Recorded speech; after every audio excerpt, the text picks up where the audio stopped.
அனைவருக்கும் வணக்கம். ஒருத்தர் வந்து நிறைய இடத்துல போஸ்டர் ஒட்டியிருக்கிறார். என்னென்னு போஸ்டரில் எழுதியிருக்கு அப்படின்னா, 400 ரூபாய் நீங்கள் கொடுத்தா போதும், வாழ்நாள் முழுவதும் உட்காந்து சாப்பிடலாம் அப்படின்னு. எல்லாத்துக்கும் ஒரே ஆச்சரியம்.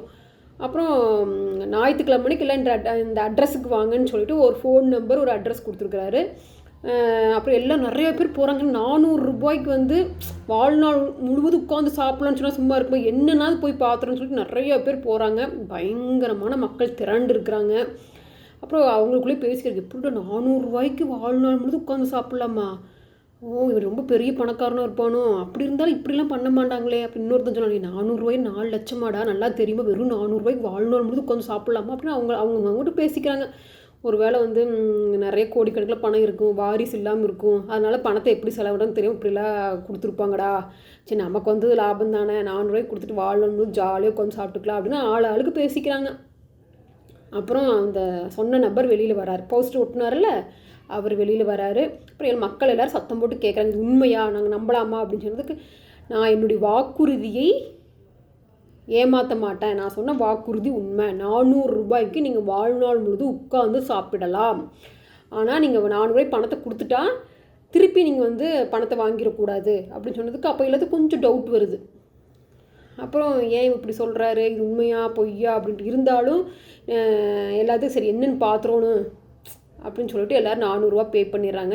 இவரும் 400 ரூபாய் வாங்கிக்கிறாரு. ஒரே நாளில் அந்த மனுஷன் வந்து லட்சக்கணக்கில் சம்பாதிச்சிட்டாரு. நிறைய பேர் கொடுத்துட்டாங்க, 400 ரூபாய்க்கு கொடுத்துட்டாங்க. எல்லாம் ஈகராக இருக்கிறாங்க.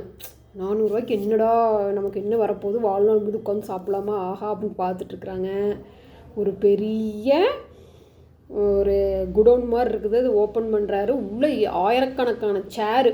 என்ன சொல்லிடுறாருன்னா, இது வந்து உறுதியான நாற்காலி, இந்த நாற்காலி உடையவே உடையாது, நீங்கள் வாழ்நாள் முழுவதும் இந்த நாற்காலியில் உட்கார்ந்து சாப்பிடலாம் அப்படின்னு சொல்லிடுறாரு.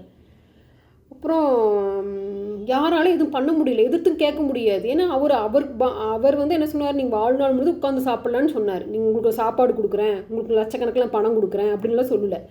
நாற்காலியில் வாழ்நாள் முழுது உட்காந்து சாப்பிட்லாமில்ல. ஸோ ஏமாந்தது மக்கள் தான். ஒருத்தர் வந்து ஒரு வாக்குறுதி கொடுக்குறான் அப்படின்னா அது அவன் லாபத்துக்கு தான் பார்ப்பான். மக்கள் வந்து முட்டாளானது அவங்களோட மிஸ்டேக் தான். ஸோ இந்த கதையில் நம்ம நிறைய தெரிஞ்சுக்கலாம். ஒருத்தர் வாக்குறுதி கொடுக்குறான் அப்படின்னா அவன் இப்போ ட்ரெஸ் கடைக்கே போகிற ஆஃபர் இருக்குது, அது இருக்குது, இது இருக்குதுன்னு சொன்னால் அது அவன் லாபம் சுயநலமாக தான் இருக்கும்.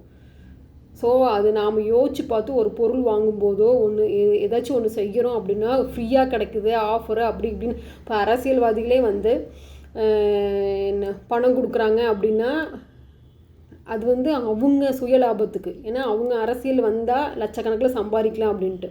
ஆனால் மக்கள் வந்து நல்லா யோசித்து யார் வந்தால் எல்லாத்துக்கும் நல்லது நடக்கும் அப்படின்னு யோசித்து பார்க்கணும்.